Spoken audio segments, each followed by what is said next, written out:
Assalamualaikum warahmatullahi wabarakatuh. Perkenalkan saya Melati Aprilia Putri dari jurusan Akuntansi Fakultas Ekonomi Universitas Negeri Padang. Saat ini saya sedang memenuhi tugas hukum bisnis dan regulasi dengan mempresentasikan materi pasar modal.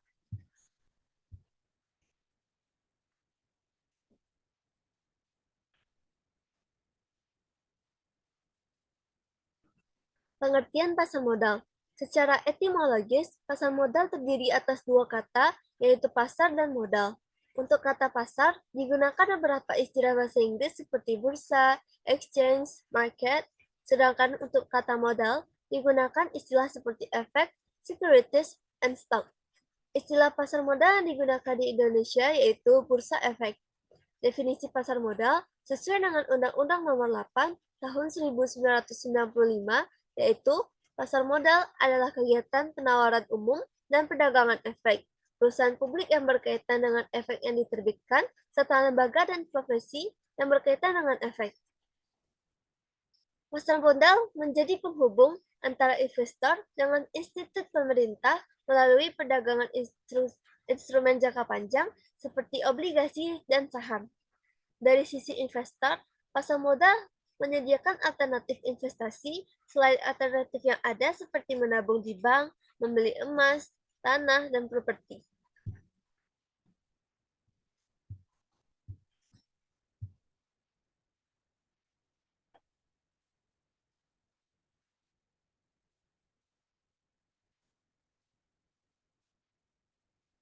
Instrumen pasar modal. Yang pertama yaitu saham, yaitu surat berharga yang menjadi bukti kepemilikan atas perusahaan.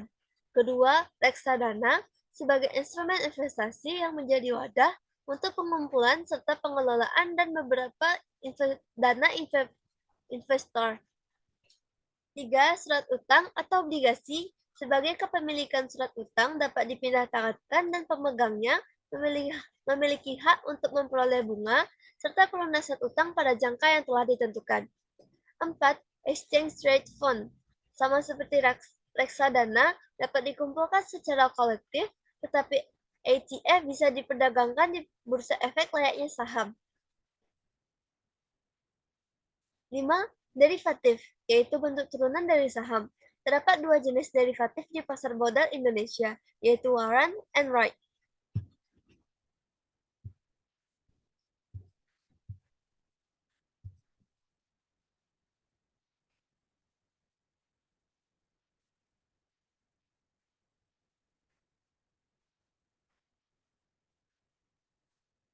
Sistem perdagangan di pasar modal.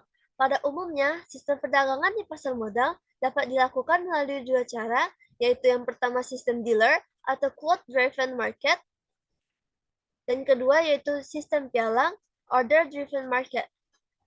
Dalam sistem dealer, bursa efek merupakan tempat bertemunya para dealer. Dealer adalah konsultan investasi bagi investor yang berperan sebagai mediator yang melayani investor dalam mengambil keputusan menjual atau membeli efek. Sedangkan dalam sistem pialan, pesanan investor didaftarkan pada lantai bursa atau trading board. Pialang adalah wakil atau anggota bursa yang setiap saat siap menerima pesanan jual atau beli dari investor. Oleh karena itu, bursa akan mengatur pesanan order tersebut melalui sistem lelang secara terus-menerus.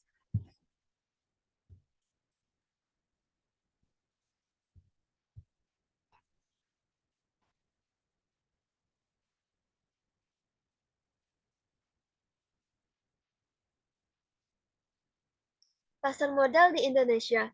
Di Indonesia, terdapat bursa efek Indonesia yang mengandung sistem pialang di mana transaksi dilakukan dengan mendaftarkan pesanannya melalui sistem komputer. Ada dua jenis efek di Indonesia, yaitu Bursa Efek Jakarta dan Bursa Efek Surabaya. Berkaitan dengan itu, dapat dikemukakan bahwa perdagangan saham di Bursa Efek Jakarta mengandung sistem pialang atau sistem order driven. Pergerakan harga saham di Bursa Efek Jakarta dari waktu ke waktu dapat diketahui melalui indeks harga saham. Bursa Efek Jakarta memiliki 4 macam indeks harga saham, yaitu yang pertama indeks harga saham gabungan adalah indeks harga saham yang melibatkan semua saham yang tercatat di bursa sebagai komponen perhitungan indeks. Kedua, indeks sektoral merupakan indeks harga saham yang ditentukan berdasarkan harga saham dalam kelompok masing-masing sektor. Ketiga, indeks LQ45 adalah indeks harga saham yang ditentukan dengan menggunakan 45 saham yang paling liquid. Terakhir yaitu indeks individual adalah indeks harga masing-masing saham terhadap harga pasarnya.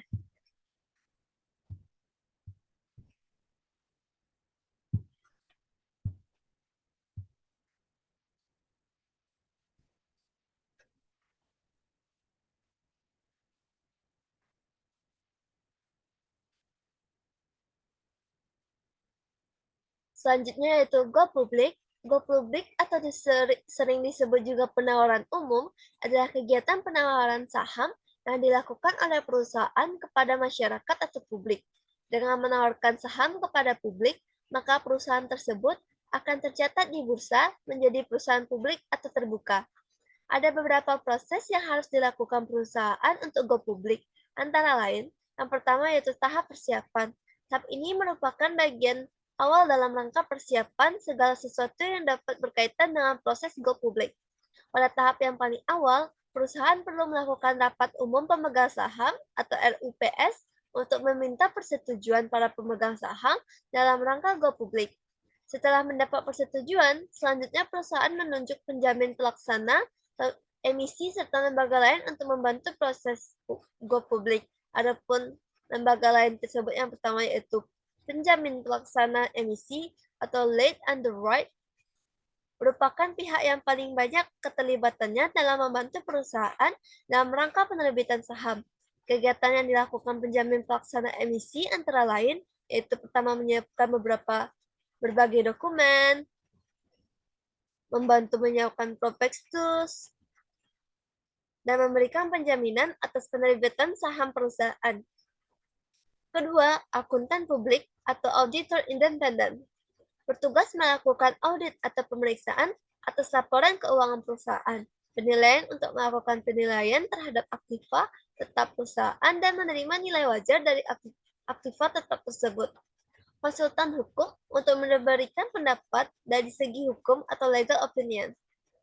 Notaris untuk membuat akta-akta perubahan anggaran data, akta-akta perjanjian-perjanjian dalam rangka penawaran umum, dan juga notulen-notulen rapat.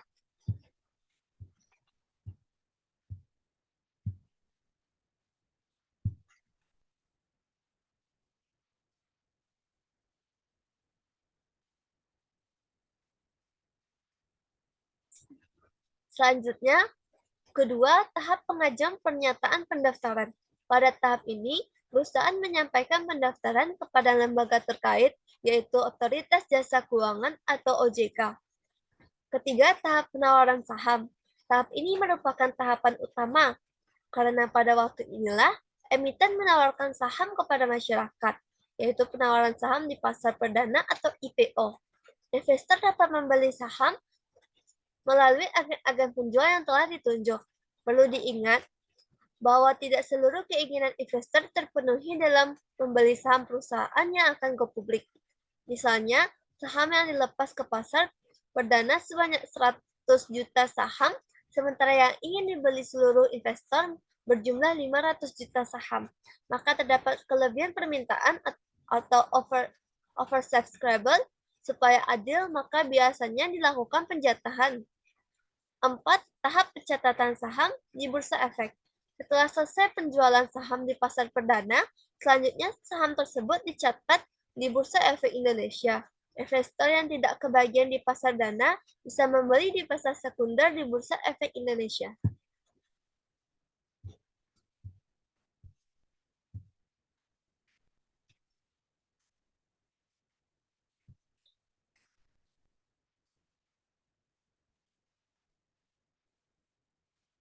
Hukum perdagangan di pasar modal. Dalam hal pengertian, hukum pasar modal adalah hukum yang mengatur hubungan hukum antara investor dengan emiten atau perusahaan publik melalui bursa efek sebagai media tempat bertemu. Sedangkan hukum penanaman modal adalah hukum yang mengatur tentang bagaimana investor asing yang bermaksud menanamkan modalnya dalam bidang usaha tertentu di Indonesia. Penanaman modal ini tentunya bisa dilakukan secara langsung sesuai dengan ketentuan perundang-undangan yang berlaku. Dengan demikian, maka terminologi pasar memiliki pengertian arti dengan terminologi penamanan. Hukum pasar modal lebih ditunjukkan kepada penanaman modal tidak langsung atau indirect investment. Sementara itu, hukum penanaman modal lebih mengarah kepada aspek penanaman modal yang bersifat langsung, direct investment, sehingga keduanya memiliki jelas perbedaan. Letak perbedaan di antara keduanya terletak pada tujuan investasi. Hukum pasar modal, tujuan investasinya adalah jangka pendek, sementara hukum penanaman modal bertujuan investasi jangka panjang.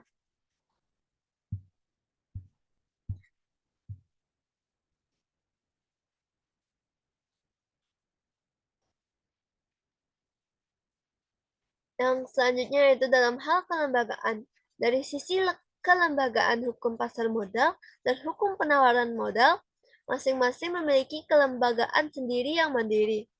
Bapepam menurut Undang-Undang Nomor 21 Tahun 2011 tentang Otoritas Jasa Keuangan atau Undang-Undang OJK adalah bagian dari struktur Otoritas Jasa Keuangan OJK dengan tugas utama menangani kegiatan keuangan di sektor pasar modal.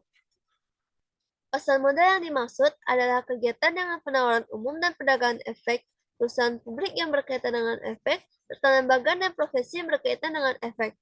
OJK sendiri adalah lembaga yang independen di dalam melaksanakan tugas dan wewenangnya, sehingga tidak bergantung kepada investasi lain secara vertikal maupun horizontal.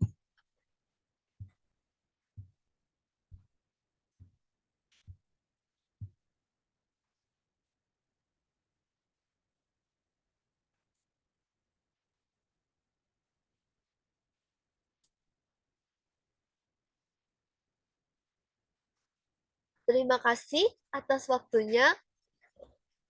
Mohon maaf jika ada kesalahan karena manusia itu nggak bisa selalu sempurna. Yang sempurna itu hanya Allah.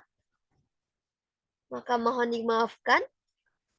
Assalamualaikum warahmatullahi wabarakatuh.